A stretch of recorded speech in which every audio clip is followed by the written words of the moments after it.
नमस्कार बच्चों, मैं नीता शर्मा आज आपको कक्षा छठी हिंदी प्रथम का पाठ 9 पापा जब बच्चे थे ये कहानी है जो मैं आपको पढ़ाने जा रही हूँ। तो इसके जो रचनाकार हैं वो अलेक्सांद्र रास्किन जो कि प्रसिद्ध रूसी लेखक और कवि हैं। तो इन्होंने इनकी एक प्रसिद्ध पुस्तक है जिसका नाम क्या है, पापा जब बच्चे थे।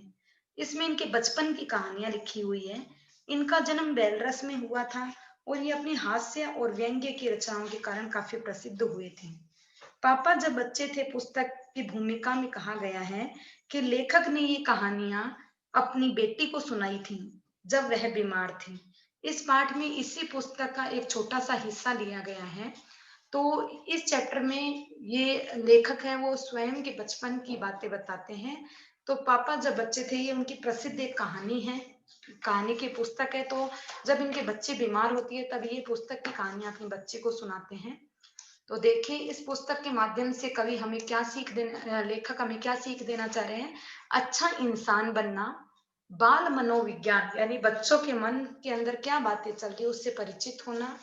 आयु कोई भी हो, यानी कोई भी आयु हो, लेकिन हमें कल्पनाओं पर, अपनी इच्छाओं पर, अपने सपनों पर रोक नहीं लगानी चाहिए। यही लेखक का मूल उद्देश्य है। आइए पढ़ते हैं चैप्टर नंबर 9 पापा जब बच्चे थे। बच्चों, हम आपकी मुलाकात एक बेहद चर्चित किताब से करवा रहे हैं। किताब का नाम है पापा जब बच्चे थे। इसके लेखक अलेक्सांद्र रास्किन है। इस किताब में लेखक के बचपन की कई मजेदार कहानियां हैं। पापा जब छोटे थे तो उनसे अक्सर पूछा जाता था, बड़े होकर तुम क्या बनना चाहते हो। पापा के पास जवाब हमेशा तैयार होता, मगर उनका जवाब हर बार अलग अलग होता था। शुरू शुरू में पापा चौकीदार बनना चाहते थे। ऐसा होता है ना कि बच्चे जब छोटे होते हैं ना, तो वो किसी भी व्यक्ति को देख लेते तो वो चाहते कि मैं भी इसके जैसा बनूं। कई बार ऐसा होता है ना, जैसे कोई मूवीज ऐसी हम देख लेते हैं तो उसमें एक स्वतंत्रता सेनानी बहुत अच्छा, उसका कैरेक्टर हमें अच्छा लगता है तो हमारे भी मन में आता है कि हम एक स्वतंत्रता सेनानी बने। ठीक है। कई बार ऐसा आता है कि कोई बहुत ज्यादा मॉडल या हीरोइन बनी हुई है या कोई फैशन डिजाइनर बना हुआ है, उसको देखकर हम उसके व्यक्तित्व से प्रभावित हो जाते हैं और हम भी चाहते हैं कि हम भी ऐसा बने। तो हमारे जब हम छोटे रहते हैं तो हमारे मन में हर दिन एक नया कुछ ना कुछ बनने की हमारे मन में महत्वाकांक्षाएं जागृत होती रहती है। तो देखिए, जैसे आपने बाहुबली मूवी देखी थी तो आपके मन में इच्छा हुई थी ना कि मैं भी बाहुबली जैसे ताकतवर बनूं, है ना। तो इसी तरीके से देखिए, जब ये पापा जब छोटे थे तब उनसे जब पूछा जाता है तुम क्या बनना चाहते हो, तो उनका जवाब हर बार कुछ ना कुछ अलग ही होता था। शुरू शुरू में पापा चौकीदार बनना चाहते थे। उन्हें यह सोचना बहुत अच्छा लगता था कि जब सारा शहर सोता है चौकीदार जागता है। और उन्हें यह सोचना अच्छा लगता था कि जब हर कोई सोया हुआ हो तो वे शोर मचा सकते हैं। उन्हें शोर मचाने में मजा आता था कि सारी दुनिया सो रही है, मैं मजे से मस्ती में शोर मचा रहा हूँ। उन्हें पक्का यकीन था कि बड़े होकर वे चौकीदार ही बनेंगे। लेकिन तभी अपने चटकदार हरे ठेले को लिए आइसक्रीम वाला आ गया। अब वहां पर क्या है, आइसक्रीम वाला आ गया रंग बिरंगे आइसक्रीम लेके। भाई वाह है, वे ठेले को भी लिए लिए घूम सकते हैं और जितनी मन चाहे उतनी आइसक्रीम भी खा सकते हैं। अब उसके मन में क्या, आइसक्रीम के ठेले वाले को देखकर क्या विचार आया कि ये अपना ठेला लेकर चाहे जहां घूम सकता है, इधर उधर घूम सकता है और जितनी चाहे उतनी आइसक्रीम वो खा सकता है, उसको कोई भी मना करने वाला नहीं है। तो उसके मन में फिर क्या आ गई, मैं एक आइसक्रीम बेचूंगा तो एक खुद खाऊंगा।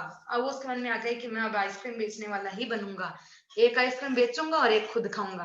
पापा ने सोचा और छोटे बच्चों को तो मैं मुफ्त आइसक्रीम दिया करूंगा।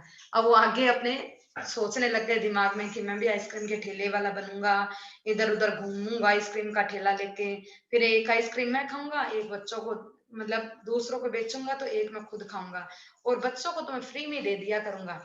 जब पापा के माता पिता ने सुना कि वह आइसक्रीम बेचने वाला बनना चाहते हैं तो उन्हें बहुत हैरानी हुई। उन्हें यह बात बहुत मजेदार लगी और वे खूब हंसे। लेकिन पापा का एक ख्याल था कि यह बड़े होने का बहुत मजेदार तरीका है और वे इसी बात पर अड़े रहे कि यही पेशा चुनेंगे। फिर एक दिन रेलवे स्टेशन पर पापा ने एक अजीब आदमी को देखा। यह आदमी इंजनों और डब्बों से खेल रहा था, लेकिन ये डिब्बे और इंजन खिलौने नहीं बल्कि असली थे, असली। कभी वह प्लेटफॉर्म पर उछलकर आ जाता तो कभी डिब्बों के नीचे चला जाता। वह कोई बहुत ही अजीब और मजेदार खेल खेल रहा था। यह कौन है, पापा ने पूछा। यह शर्टिंग शटिंग करने वाला है, उन्हें बताया गया। तो यह शंटिंग करने वाला है, उन्हें बताया गया। अब शंटिंग का मीन्स क्या होता है? शंटिंग का मीन्स होता है एक जो रेलवे ट्रैक होता है उससे दूसरे रेलवे ट्रैक पे रेलगाड़ी को पुश करने वाला, उस व्यक्ति को क्या बोलते हैं? शंटिंग करने वाला। बस पापा को पता चल गया कि वे क्या बनेंगे, वे तो रेलगाड़ी के डिब्बों की शंटिंग ही करेंगे। इससे भी ज्यादा दिलचस्प और क्या हो सकता है? जाहिर है कुछ भी नहीं। जब पापा ने कहा कि वे शंटिंग करने वाले बनेंगे, तो किसी ने उनसे पूछा मगर आइसक्रीम बेचने वाले का क्या होगा?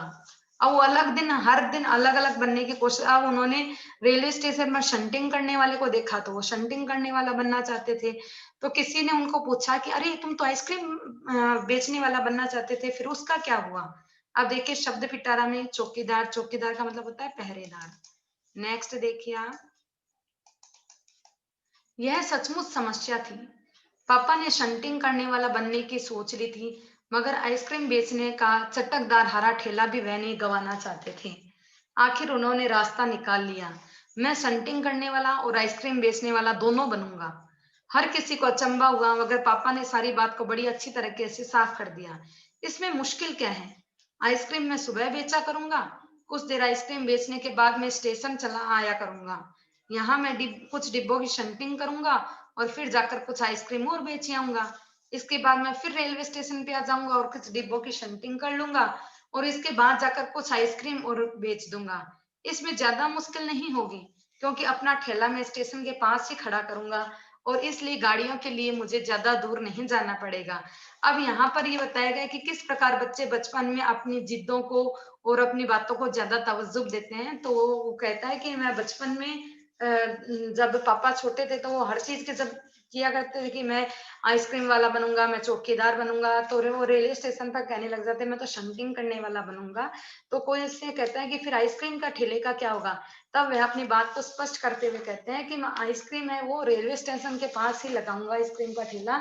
तो मैं बीच बीच में शंटिंग का काम भी करूंगा और बीच बीच में जाकर आइसक्रीम भी बेच आऊंगा। हर कोई फिर हंस पड़ा।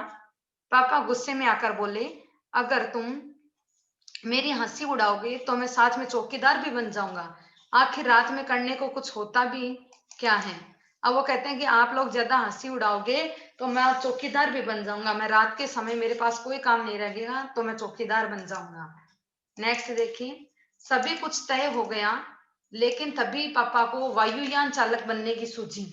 इसके बाद उन्होंने अभिनेता बनने की सोची, लेकिन दादा एक बार उन्हें कोई कारखाना दिखाने ले गए जो उन्हें टर्नर बनने की ठान ली। इसके अलावा वे जहाजी भी बनना चाहते थे, या कम से कम वे चरवाहा बनकर लाठी हिलाते हुए गायों के पीछे घूमने रहने में भी अपना दिन बिताना तो चाहते ही थे। आखिर उन्होंने तय किया कि वे असल में जो बनना चाहते हैं वह है कुत्ता। उसे वे दिन भर चार हाथ पैरों पर इधर उधर भागते हुए अजनबियों पर भौंकते रहे। एक बूढ़ी महिला ने उनके सिर को सहलाना चाहा तो पापा ने उन्हें काटने की कोशिश तक की। पापा ने भौंकना तो बड़ी अच्छी तरीके से सीख लिया, लेकिन बहुत कोशिश करने पर भी वे अपने पैर से कान के पीछे खुजलाना नहीं सीख पाए। उन्होंने सोचा कि अगर वे बाहर जाकर अपने पालतू कुत्ते के पास बैठ जाएं, तो शायद कान के पीछे खुजलाना जल्दी जल्दी सीख लेंगे। और यही असल में उन्होंने किया भी। उसी वक्त एक अजनबी फौजी अफसर उधर से गुजरा। वह खड़ा होकर पापा को देखने लगा। वह उन्हें कुछ देर तक देखता रहा और फिर उनसे पूछा, क्या कर रहे हो तुम? मैं कुत्ता बनना चाहता हूँ, पापा ने जवाब दिया। अभी देखिए शब्द पिटारा, वायुयान चालक यानी हवाई जहाज उड़ाने वाला, जहाजी जहाज पर काम करने वाला, चरवाहा पशुओं को चराने वाला, अजनबी जिससे पहचान न हो। तब तक उस आदमी ने उसको पूछा कि क्या तुम आदमी नहीं बनना चाहते? आदमी मैं काफी दिन तक रह चुका, पापा ने कहा। अगर तुम कुत्ते भी नहीं बन सकते तो तुम कैसे आदमी हो? क्या आदमी ऐसा ही होता है? अच्छा, फिर वह कैसा होता है? पापा ने पूछा। इसके बारे में तुम अपने आप सोचो, अफसर ने कहा और वहां से चला गया। वह न तो हंसा और न मुस्कुराया, लेकिन पापा को अचानक अपने पर बड़ी शर्म आई और वे सोचने लगे। वे सोचते ही रहे और जितना उन्होंने सोचा उन्हें अपने पर उतनी ही शर्म आती गई। अफसर ने उन्हें कोई बात भी नहीं समझाई थी, पर अचानक ही यह बात पापा की समझ में आ गई कि वे रोज रोज अपना इरादा नहीं बदल सकते। और सबसे बड़ी बात यह थी कि वे समझ गए थे कि वे इतने छोटे हैं कि इस बात को नहीं जान सकते कि वे क्या बने। अगली बार जब उनसे यही सवाल पूछा गया तो उन्हें अफसर की बात आ गई और उन्होंने कहा, मैं आदमी बनना चाहता हूँ। इस पर कोई भी नहीं हंसा और पापा समझ गए कि यही सबसे अच्छा जवाब है। आज भी वे यही समझते हैं। पहली बात तो यही कि हमें अच्छा आदमी बनना चाहिए।